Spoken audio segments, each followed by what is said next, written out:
continuing my discussion of the Ouija cards from last time, there's so many things that I would like to say about it, but just my own impression. Of course, we know that Bach was so much influenced by his playing of the clavichord. And of course, we know the clavichord is a very soft instrument, and an instrument the way you can actually make crescendos, decrescendos, play softly or a little louder. And all these things are all possible on a clavichord. And I think that the fact that he was absolutely most attracted to that instrument is because of what I'm saying. Somehow you had to listen so carefully to everything that was happening. Your ears had to be really concentrated on the listening process. And the art of listening, I'm sure, was one of the things were necessary for absolutely appreciating and understanding the work of Bach. Another work, as I said in the last podcast, there are so many possibilities that we could take as examples, but one of them is this one, which impressed me for several reasons. I'll show you why. The theme is actually the D sharp minor fugue in the second book.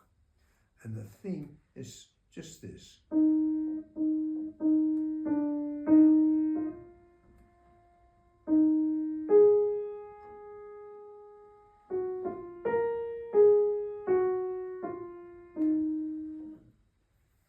Very simple, just gradually going higher and gradually going lower.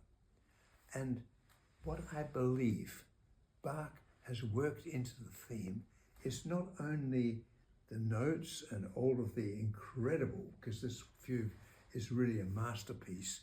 It is a masterpiece of mathematics, it's a masterpiece of form, of proportion.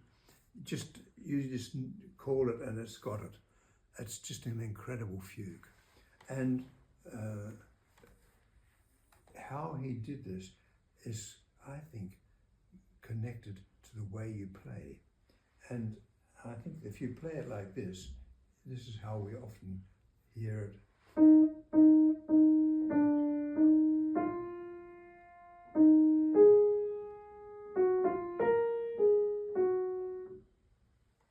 Personally, I don't like that at all. Maybe you do, but I'm afraid I don't like that at all. I really believe that the actual connection is with the whole arm and with the hand, and how we actually form the hand to make the notes. And that in itself actually plays the music. You don't really have to do anything. You put things in the right position and they do it for you. I think that's actually even a statement when Herbert von Karajan, of all people, Herbert von Karajan was once asked by someone during a masterclass, what is for you the secret of conducting? Quite an interesting question, which is almost one that you can't answer. But he answered it in the following way. He said, I put everything in the right position and then I let the horse jump. Which I can understand completely, which is a bit what I'm saying. You put everything in the right position and then you just let it go. And let's see what happens when we do that.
I'm just giving a bit of a demonstration, so just slowing down for certain moments so that you can hear what I'm trying to let you listen to.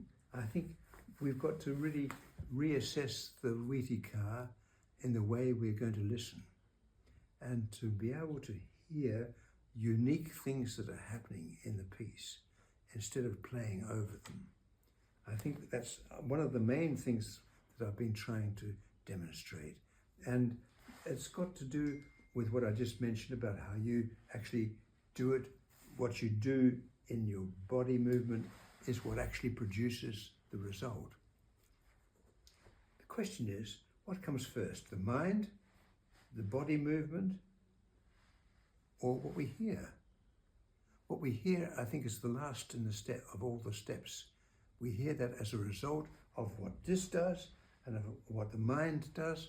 I think those things together produce the actual thing itself, and that makes the sound. So the sound is already in the body before you actually hear it, which is a very interesting concept, because it means you can actually do anything. You can actually produce anything by the way you actually are moving. Our movements are a part of the whole technique of performing. It was, I think, Ernst Hemingway who once said, somewhere in one of his books or one of his interviews, he said that most people can't listen. They can't hear anyway. In a way, unfortunately, it sounds pretty negative, but it's a little true. I don't think we really use the half of our listening potentials. And I think the same thing about piano playing and the same thing about performing generally. I don't think we're using the half of what's possible. And that's what I would love to see is a new way of looking at these things, and a new way of really starting to reassess music again, and not putting it apart, not trying to distort it in a way, because you should be able to do this without making it too clear. It should just happen. And if you don't do that, I think it comes out in a completely natural way. Well, anyway, I hope I've given you some idea from what I mean, and a bit of an idea of the way I've been working. Thank you so very much for listening.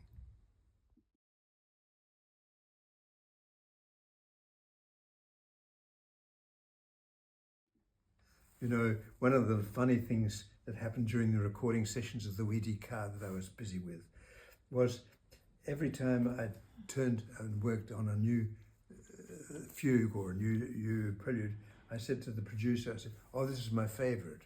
After a while, he said, he said it for me. He said, this one is also your favorite. Every one of them, in fact, have got something. Anyway, this one is my favorite, which is exactly what I wanted to say.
So I think you can hear why I thought it my favorite. Thanks for listening.